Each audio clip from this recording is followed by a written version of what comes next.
There are people in our business who do nothing but create plans, but do not put them into action. Consistency with a plan that works for you, and then follow up with people.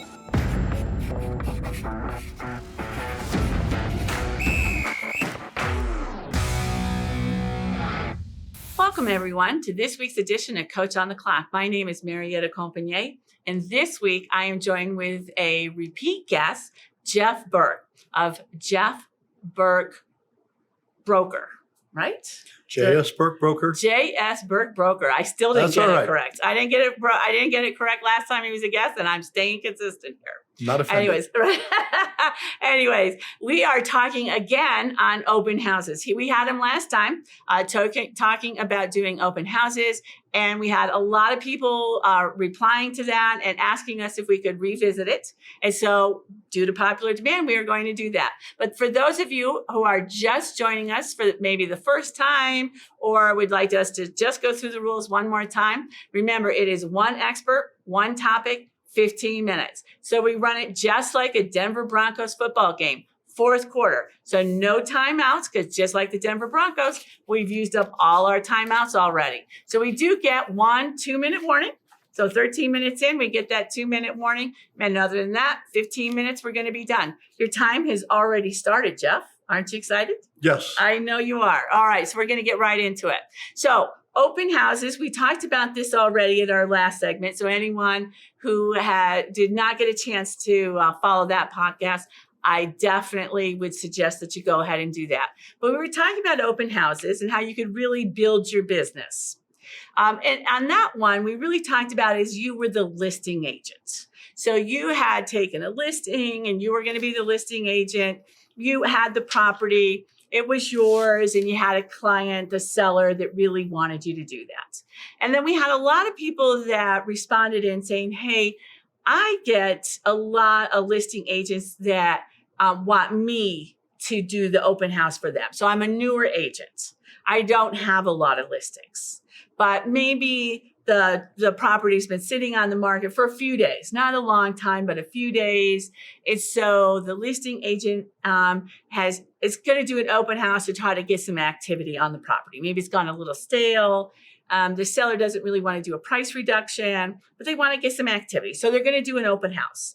And so they've decided to have a newer agent to do it. Mm-hmm. And the newer agent, obviously, if the property just sells and they're not the buyer's agent, mm-hmm. they really don't get anything out of it, mm-hmm. other than some fun. But they want to be able to build their business on those types of activities. Mm-hmm. Okay. So looking at an open house from that perspective, so a slightly different thing. We're going to do the whole week of thing again. So mm-hmm. Monday, last time we talked about it, Monday was research and building packets. Same thing for this type of open house? Yes, with one preface. Okay. Because it's not my listing. Right. I'm going to try to get something in writing, even if it's just an email, from the listing agent giving me authorization to hold the open house. Okay. And to do my marketing activities. Okay. Though I'm not the listing agent, I now have permission from the listing agent. I'm going to go do my 5x5. Okay. I'm going to do all the same things that I would do as if it were my listing. Okay. A disclosure might be different because I'm now either a transaction broker or I have no relationship yet with the people coming through the open house. But once I have permission to do that marketing, mm-hmm. because without that, you're not allowed to market around somebody else's listing. Okay. Okay. Got it. And I want to do that marketing leading up to the open house because I want to maximize my efforts and my return. So back in the streets, I'm knocking on doors. I'm pulling phone numbers, mm-hmm. fast people search. Okay. I don't know if you ever use that. That's a free online method of discovering names, numbers of who lives at a given address. Okay. You can go right down the street. Okay. It'll give you hard lines if there's hard numbers. It'll give you cell numbers if there's not a hard line. Okay. Because what I want to do is contact those 20 people around that listing, let them know what's going on. I want to introduce myself. Okay. And in this case, that's very simple. I'm Jeff Burke. My company, we're marketing the home down the street. I'll be holding the home open this weekend.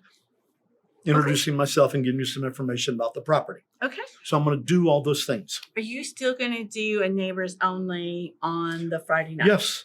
Okay. No we're still reason gonna not to. We're going to do the same thing. So those of you who did maybe not get a chance to watch the other podcast, so you would, you're going to do so we're going to do a Saturday open house. 12 to 4. 12 to 4. Get 4 hours in. Okay. And then on the Friday before, depending upon seasonality, Mhm. we're going to do A 2-hour Friday afternoon, neighbors only, invitation only. Okay. There's no open house sign up. Okay. Okay. Right. This is for the neighbors. Right.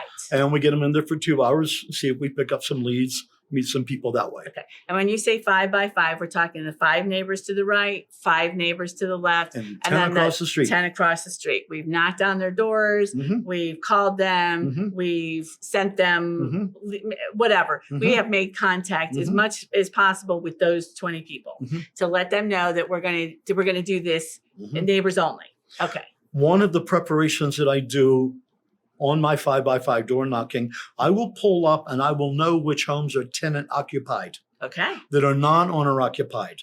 So I'm going to be knocking on the door of someone who is not an owner, not a seller. Right. They might be a potential buyer down the road. Yes. Begin talking to them about pre-qualifying, Yep. that type of thing. Right. But that non-owner occupied is somebody that might get something in the mail from me that Yes. says, selling one of your neighbor's homes down the street, we're open Mhm. Saturday. Yes. Inviting the investor to come in, Right. that type of thing. Yes. Yes. Okay. Good to know. Right. Mhm. Excellent. Okay. So good. So we are going to be doing that. So we're working both the investor and the tenant. Yep. So excellent. Really maximizing it there. Okay. So we're doing all that during the week. We'll skip up to, we've done the thing. We want to get to Saturday because that's an important day. Mhm. So Saturday, the open house is 12 to 4, and we're going to do 4 hours Mhm. because anything less than 4 hours is just too small. You put all this time in investment. Right. Maximize the time you get. Okay. And we've done our research. So we know everything that is sold in the area in the last 90 days. We know what is sold, what it listed for, what it sold for. We have become a temporary expert for that neighborhood, that block, and that house. Right. Yes. We know everything. Yes. We are. We try to. We're the encyclopedia. Correct. Yes. All right. Got it. So we got that down. Okay. It's 9 o'clock. Open house is at noon. Are we still in bed? We're up at No, 6. we're up. Yes. Yes. No. 8:30, 9 o'clock, we're out Okay. getting multiple signs out. Right. 30. Ma'am? 30 signs. Oh, if you got 30. Okay. Yeah. But Right. if you got 5, 6, 7, 8, the more signs out, the more Okay. you're going to pull people in. All right. Yes. All right. So we have open house signs. Mhm. The open house signs say open house. They have not the listing agent's name, but our name. Mhm. Our name. If Our you phone have number. that sign available to you. Okay. Right. We're going to try to. Mhm. All right. If this is how you're going to try to make a living, Mhm. this is what we're going to do. Mhm. Okay. Because this is the way to advertise yourself, Mhm. not Yes, the it is. listing agent. Yes, Because it we're is. right. Yes, it So is. we're going to have those signs made up. They have our name. They have the hours of the open house on Yep. there. Okay. But don't let that stop you. Correct. If you don't have the sources, the funds available to make that investment immediately. Okay. It may take 6 months for you to do that. Okay. But you start with as many as you can to get people in. Okay, Yeah. perfect. Okay. So we're going to start out that as soon as we can get that, that's a great way to start Mhm. advertising yourself, Absolutely. letting the neighbors know your name, Yes. right? Because you're not the one in the front of the door. Nope. No. Okay. So we get that out there, start advertising, and we get those signs out at 9 or thereabouts. So it takes us from 9 to 11 or thereabouts to start getting the signs up. If it's on, we make sure we have permission. We check the zoning during the week. Mhm. If we got to put it on somebody's lawn, we've knocked on their door and gotten Mhm. permission. Mhm. So we've got all that. 11 o'clock, we get ready. Mhm. We've got our suits on, Mhm. suit jacket, right? We've Cup checked of the coffee, house. eat a sandwich. Okay, we're ready. Get ready to Ready. work. Yes. We have our packets that we made up on Monday. Mhm. Okay, right? Checked our teeth. We're looking good. Mhm. Look Trying good, to. smell good. Okay, open house starts. Mhm. Okay, people are coming through the door. Mhm. All right, so walk us through that. One of the issues you have is when you have multiple parties coming through the house at one time. Okay. That gets a little awkward trying to meet people, Mm-hmm. get information, Mm-hmm. and keep an eye on people. Okay. Because you always have to keep an eye open. All right. Mm-hmm. because you are protecting the seller's interest to a certain degree there. When people come in, it's an introduction. I'm so-and-so. Here's a pack. I explain agency. In this case, I'm not representing the seller. So I'm able to say to the buyers, good news, I'm holding the house open, but I don't represent the seller. So if you have an interest in the home and you like this home, I could work with you as your agent. Okay. Just beginning to build that bridge and throw that out to them. So I give them some information on the home, 2 or 3 minutes of talking, then say, please feel free. I do not follow people around room to room. I get a sense, I believe, of picking up on people's vibes when they come in. Most people are good people. Most people are not coming to create mischief. So I'm fairly comfortable with people, letting them walk through the house. Now, I don't let them stay upstairs for 30 minutes. Okay? That gets a little fishy. So I'm going to stay in the area, in the proximity, answer any questions, and I'm going to be listening to them as much as I can. What they're talking about, because they're going to be giving me some buying signs. And in that time, I try to introduce myself a little bit through conversation, throwing things out, ideas, facts about the home, that type of thing, because I am trying to begin a dialogue and a relationship and see if these are people that I'll be able to work with. So I'm doing that, answering questions. So you already know like how old the furnace is. You're going to have an idea. But you want to be very careful. When they say, how old is the furnace? You do not want to say 7 years old. You want to say, let me get my seller's property disclosure. And tell them from that. I have bought more than one pool table. Because, all right, fair enough. Is the pool table included? And you get the house mixed up with another house. You buy a pool table. Fair enough. So you wanted to, so you have the property disclosures right there, and you say according to the property disclosure. According to the seller. Right. Fair enough. But you have that right there. Sometimes I will have what I call a premium list. Better word. Factors about the home. That are pertinent, that are important. So if it's a brand new furnace, it's only 2 years old, on that sheet is going to be a furnace 2 years old. Fair enough. Hot water heater, 3.5 years old. So if I can I call it a feature sheet. That's what I call it. I hand them a feature sheet, or it's in the pamphlet in my handout. Fair enough. Giving them some factual information. Got that. So the buyers have gone through the house, or well, the open house. They've attended. They've gone through the open house a little bit. They signed in the sheets. I assume we had to sign in sheets. Well, let's talk about that. All right, let's talk about it. Getting people to sign in is an art. All right, tell us Some the art. people do not want to sign in. They want to be Casper the Ghost. They just want to come into the house, look around, not be bothered with the salesperson, and certainly not give any information. So basically, you're getting somebody that's going to stonewall you on trying to go forward. If that's the situation, just recognize it. Do your best, talk with them, see if they have any interest.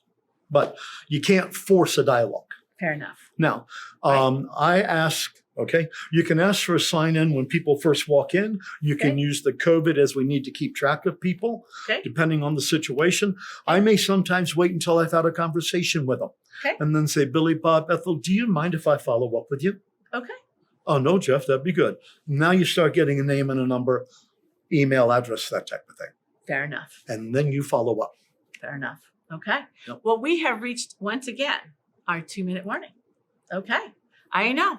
Time flies, doesn't it? All right. Fun. It is. All right. So what's the best advice that you've ever received, either professionally or personally, that you'd love to share, especially with someone who's a newer agent? 2 things. We're ready. There is no plan that has ever carried somebody across the finish line. We have to do that. There are people in our business who do nothing but create plans, but do not put them into action. So consistency with a plan that works for you, and then follow up with people and stay in touch. All right. Best advice I can give. And if somebody watching or listening wants to follow up with you, maybe they have a question and they love to just get your advice. Do you have an email that they could reach out to you? Sure. What would that be? initial J, Uh-huh. initial S as in Scott, Okay. last name Burke, Burke, followed by the word broker, Broker, J.S. Burke Broker at AOL.com. Perfect. Thank you so much, Oh, you're especially for returning Oh, yes. and helping us out once again. Always appreciate it. You're welcome. All right. And thank you, our guests, for once again joining us for another edition of Coach on the Clock.